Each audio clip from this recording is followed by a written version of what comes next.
Hi everyone. I'm starting an audio only series, and so it's pilot.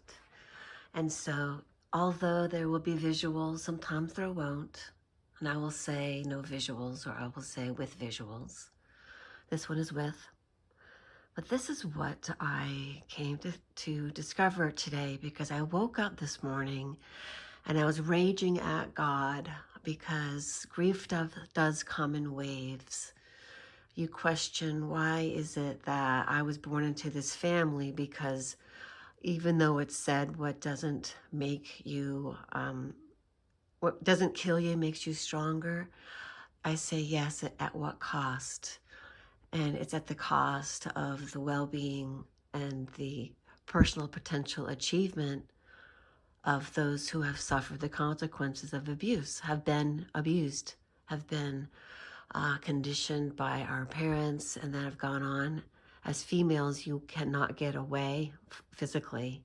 And I was SA'd more times than I can tell you.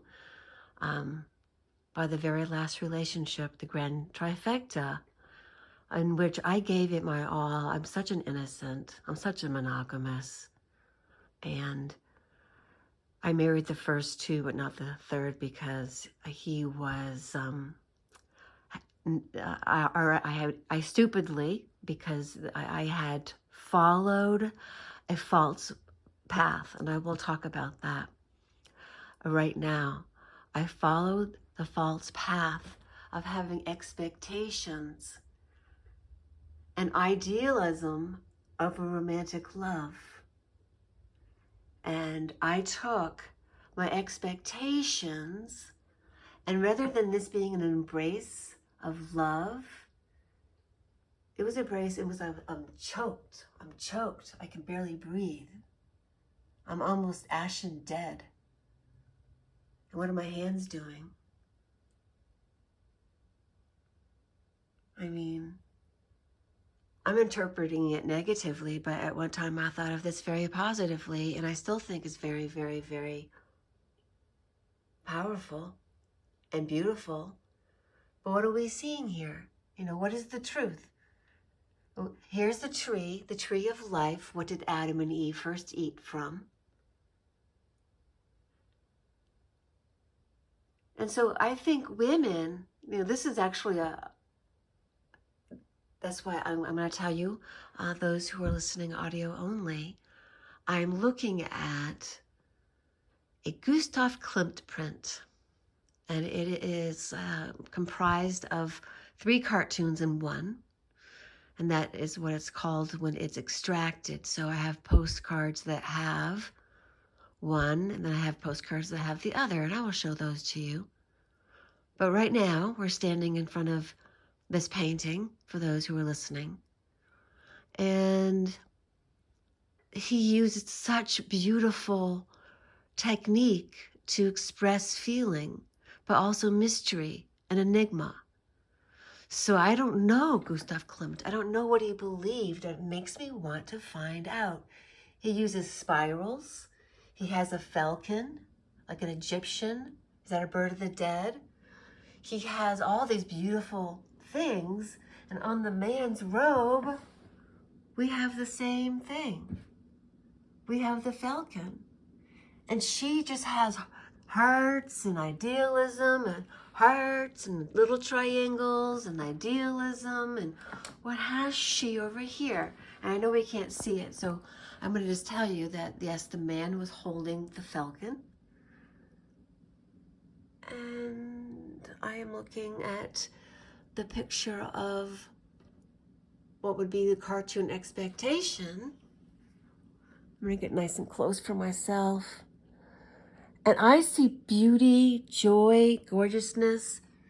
So this is like the women who have decentered men. She's like, no thanks, I'm outie. And we need a certain amount of women like that.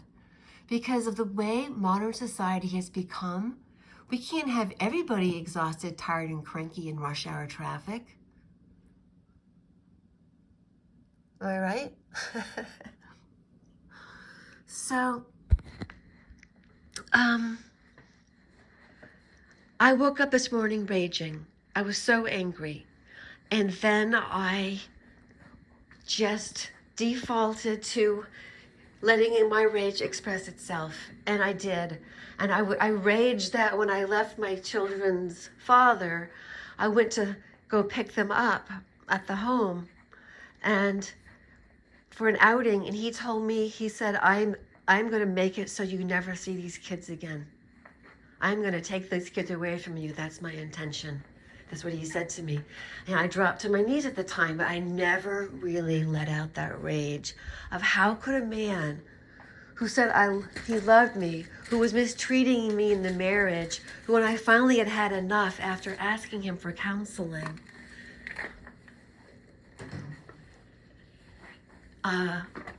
after all of that, I finally said, I've had enough. I can't do this anymore. I can't do your life anymore. I snapped. And I had to find a way out. And I did. But then he had what is now known as a narcissistic abusive maneuver in which they threaten you. And they say these really mean things, but by law they can't. By law they can't. It was all of his intents and purposes. He actually found some mushrooms of the magic variety that I had had in Tucson as a college and university student. And while I was in paralegal school, I had a little stash of shrooms. I'd had them for a very long time. And I probably had one or two persons' mild, colorful, happy experience. Or one person's a little bit over the top, but not quite, just sort of on the edge. Not just all the colors are bright and you're really happy, but like past that where you're just seeing things vibrate and maneuver and you're feeling the life pulse and everything sounds strange. And when people move, you see all the colors and all of that. Not that kind. But anyway, I had left them behind. They weren't a priority. And so I'm dropped to my knees. He brings that over. He's wagging it in my face. And he's going, see this, see this.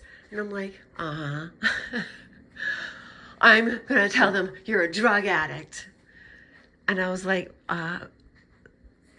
your prints are all over them. I'm crying and laughing. It's like he's holding it. And then his face fell. Part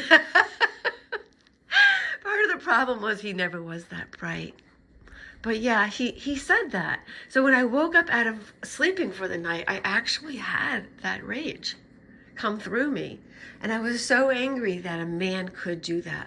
And I'm sure it goes both ways. But this is my rage. This is my story. So you can relate great if you're a guy. I'm a female, so this story is going to be female only. You do the math in your head. No offense. So, as a female, we are overpowered by a guy's physicality. He's stronger than we are. So you get raped a lot. Not raped as in beat up, except if you're me. I mean, I woke up with black and bruises on the inside of my legs. But, it's like I had a friend that threw a tarot before I moved there. And she said, if you move there, you might die. And I was like, oh yeah, ha ha ha. We had the death card, we had the devil card, we had the tower card. And then all of that stuff happened. 2 weeks after I moved to Virginia to be with that last one, 2 weeks after doing all of that, he was already accusing me of having sex on the way home from the tavern, which was only, oh gosh, it wasn't even 400 yards. I used to run 400 yards on track. And it wasn't even that far away. You could see it if you poked your head out from his house in the middle of the street. All you had to do is walk out of his house, look down the street, there it is. I think it's only like 5 houses down, if that. with a Domino's pizza on the corner and the 7-Eleven. So you see all that action and activity. You can see Warwick Boulevard. It runs straight through the peninsula. So this tavern that you see, that one, he leaves me at the bar. I go to the bar to find him because he doesn't come home. I move there and the man never comes home. And I said, can we have at least dinner, sit down together one time a week? Rather than you coming home completely drunk, drunkenly cooking. He was wasted. And I didn't realize that he was an alcoholic because he always hid it from me. And I was idealistic and I was stupid. And I was just like that woman who was naive, who was expecting romance and her man to be wonderful to her just because she is easy for him to achieve. And how is she easy for him to achieve? Because usually, unlike that one woman who decides she needs to live a life on the high ground, she wants to stay on her level, not go lower. I'm not talking about finances. I'm talking about mind, body, and spirit, your mind. So anyway, I was off a track there. Let's see if I can find my path back. I was referring to how I had that romantic notion, the idealism. I'm not blaming anybody for it. I'm saying I had it. It's nobody's fault. I own it, everyone. I'm not blaming it on society. However, I will let you know that escapism and fantasy were part of my escapism I used to endure my childhood. And many of us emotionally abused children who lived in homes where anger could come at any time. If you were bad, meaning you said something your mother didn't like, she hit you across the face. So I had a beautiful father. So this is specifically my channel. And I know you guys all can relate with the father abuse. But for me, I'm letting you know what my experience is. That way you can see how you relate. And I love how you all relate, make comments. I think it helps everybody to express themselves. But I had a mother who was supposed to be able to be the model of my, she was my role model. I had a mother who was my role model who actually was bent on keeping me lower than I could be. Okay? That's what happened. Want to know a few examples? I'm a kindergartner and she tells me, oh, Kathleen, by the way, I want you to know something. And I'm like, yeah, Mom. You may think you're center of the world, but you're not. And then she looked at me with her eyes, and she would look at you with these eyes that would become black. And it was like she put a dark spell on me right there and then. And that is why, yes, I have a video I'll link. It's the demonic nature of the narcissistic mother. And my siblings could tell you this too. My mother's eyes would become black.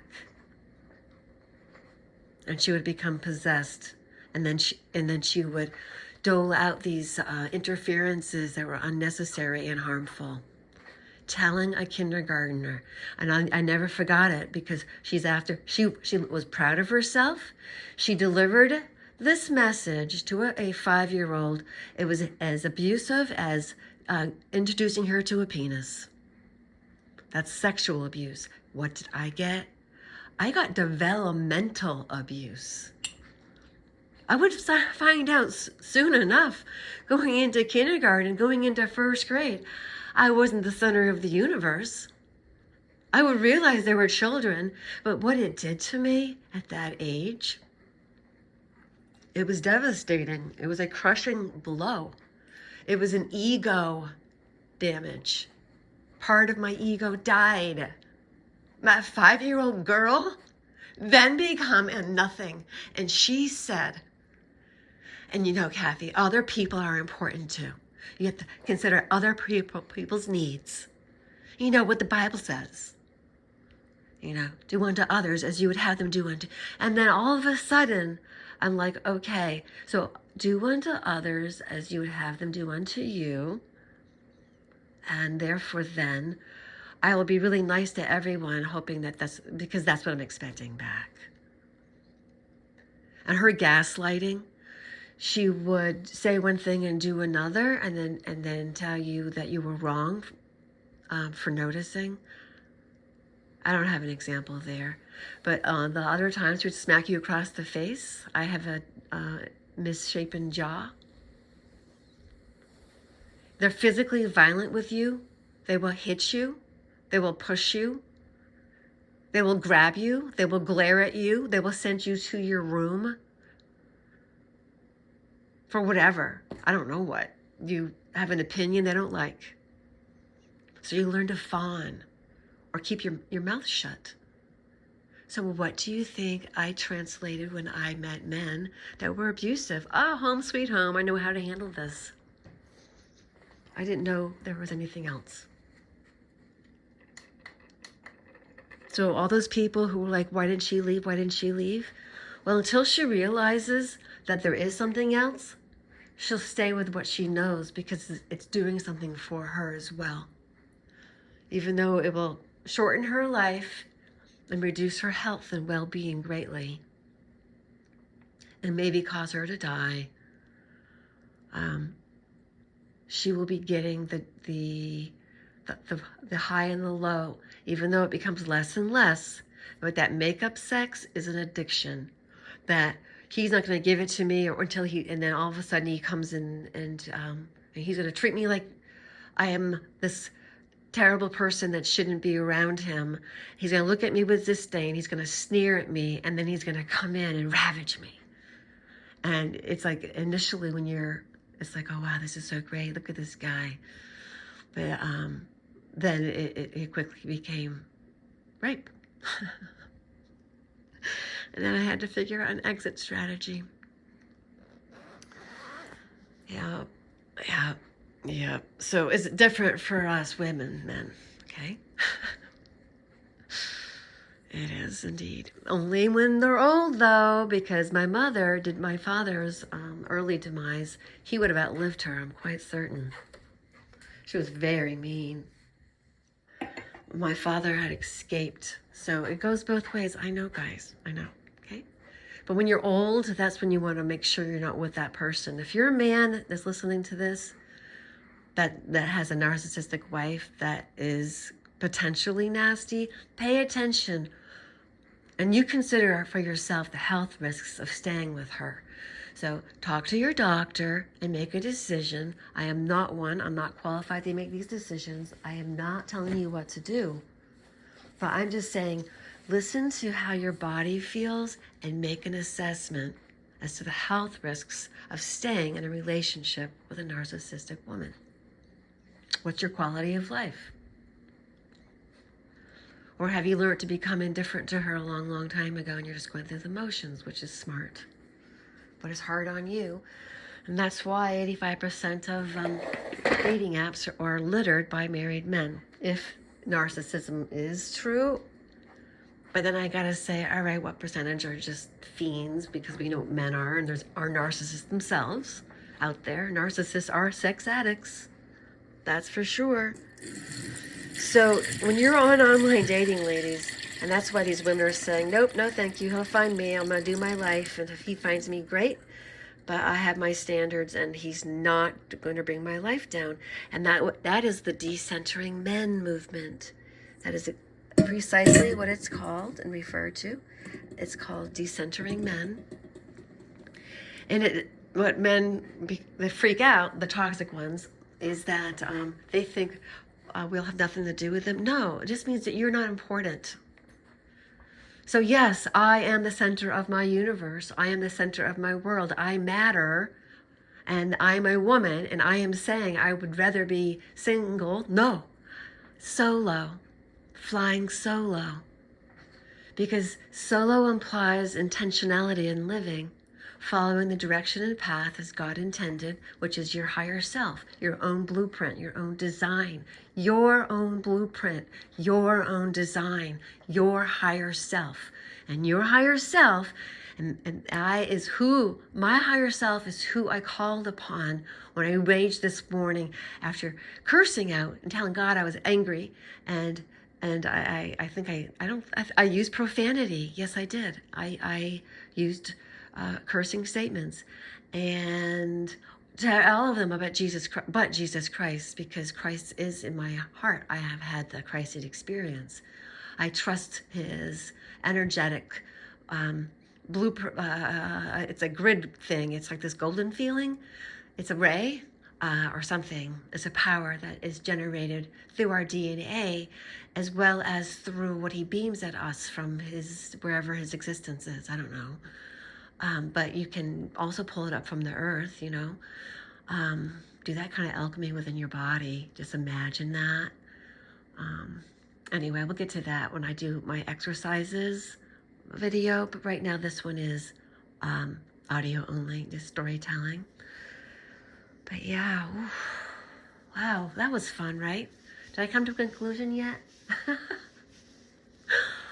Oh my goodness, no, I didn't. Oh yeah, so I raged the higher self. I called in my higher self, and that's when I realized, that's right, I'm the designer.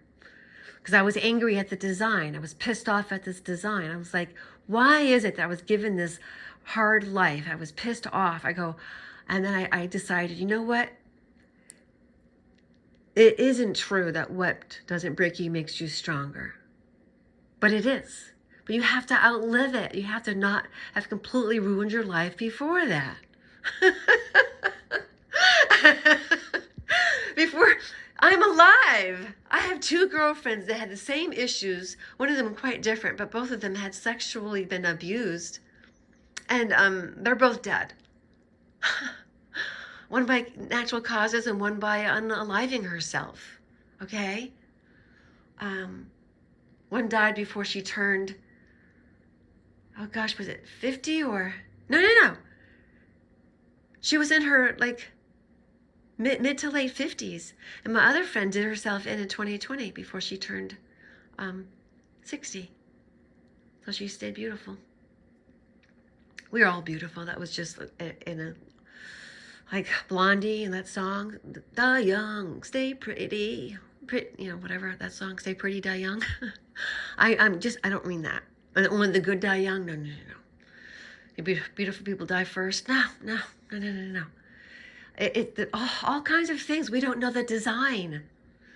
But as long as you don't fall to pieces, you can take this life and you can find out what it is, given whatever state of your physical health you have, finding that joy, that spark of God that's within you that announces life is here, and you're grateful for it.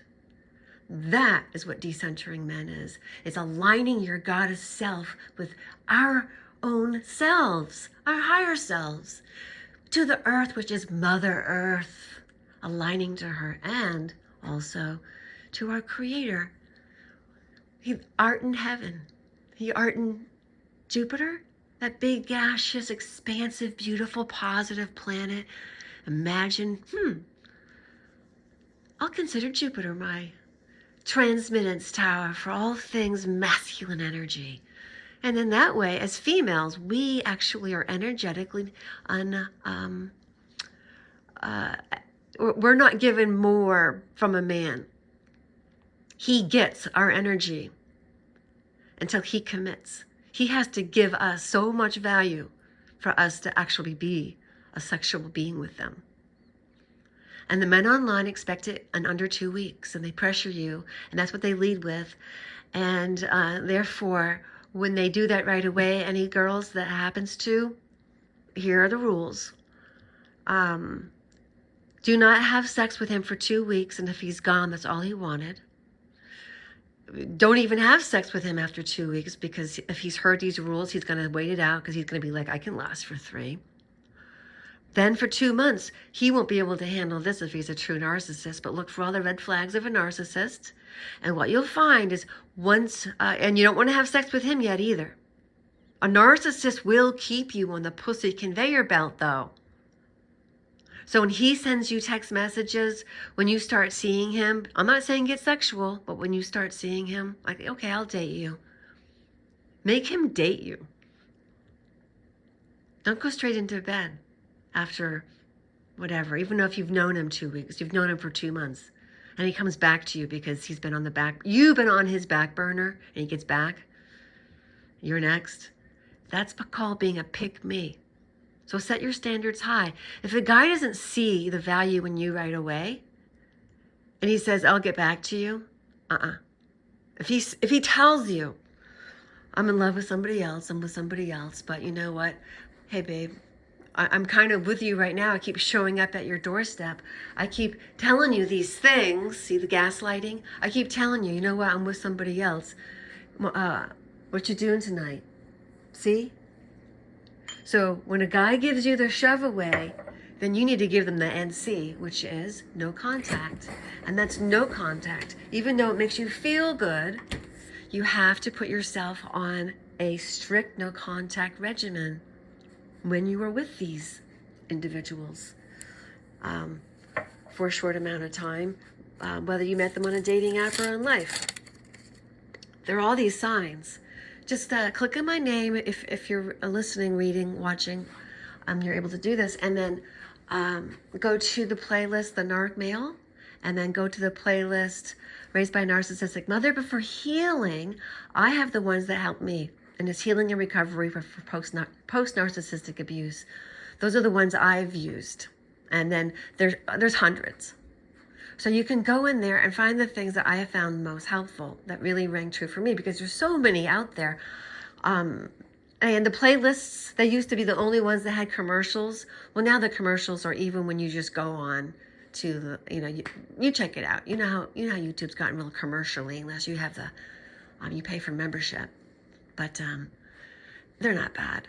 But anyway, these videos will help you because I've decided, I am going to be of higher service. I do not want people to experience what I experience, because no, it does not make you stronger. It's better to find out when you're in high school that your mother is off her rocker and that she's sending you in the wrong direction.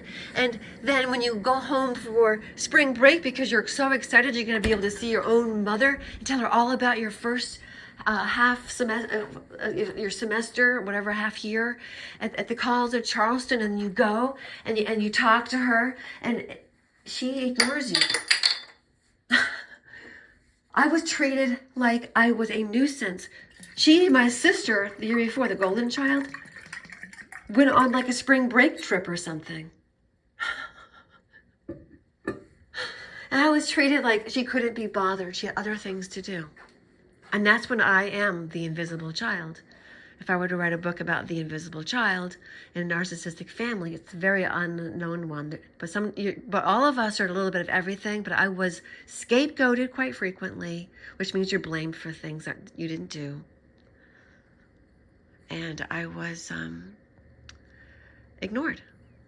My needs, wishes, wants, desires, and preferences weren't to be known or approved of. Only my mother's. So you see how you become like a Stepford wife even before you meet a man?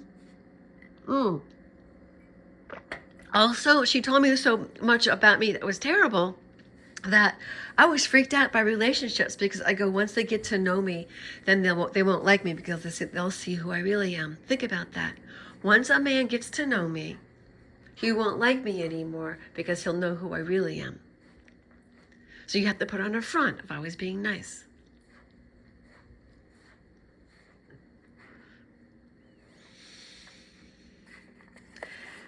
We don't become the best communicators as part of the problem. So not only do we attract narcissists, we don't know how to communicate with them.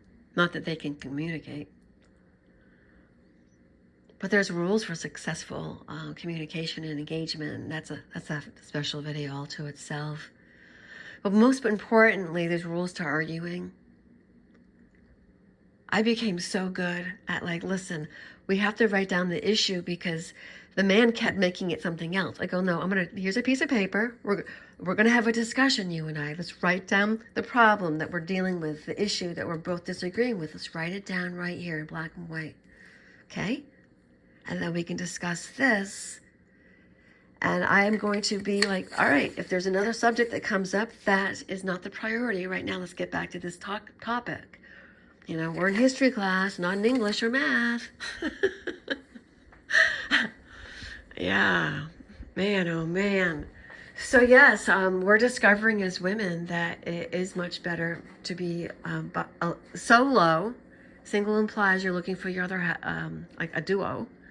I'm a single. Want to play doubles? No, I'm solo. I'm having a scenic overlook and a loving opportunity. That's the acronym, SOLO.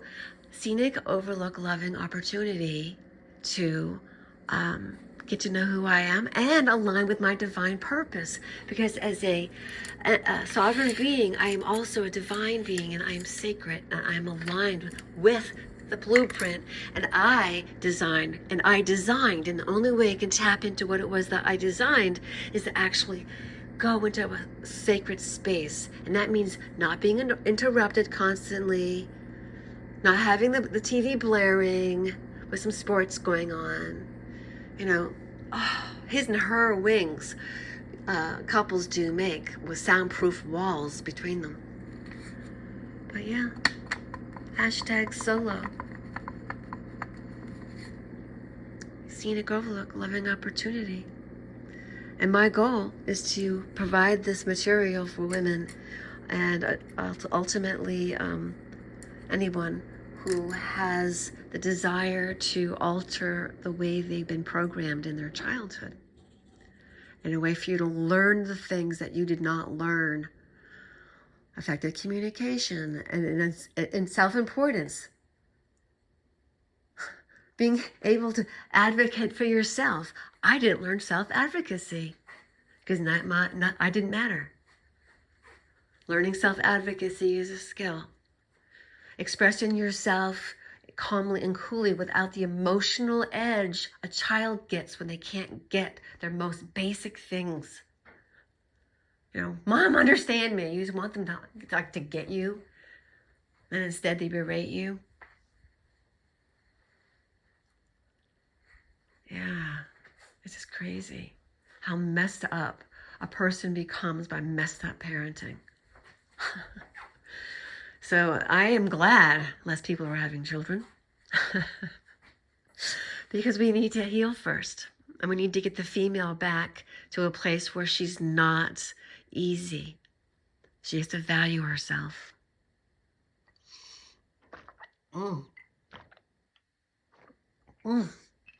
Water. Can't believe I'm talking for over half an hour. I love you all. We'll talk again. Bye-bye.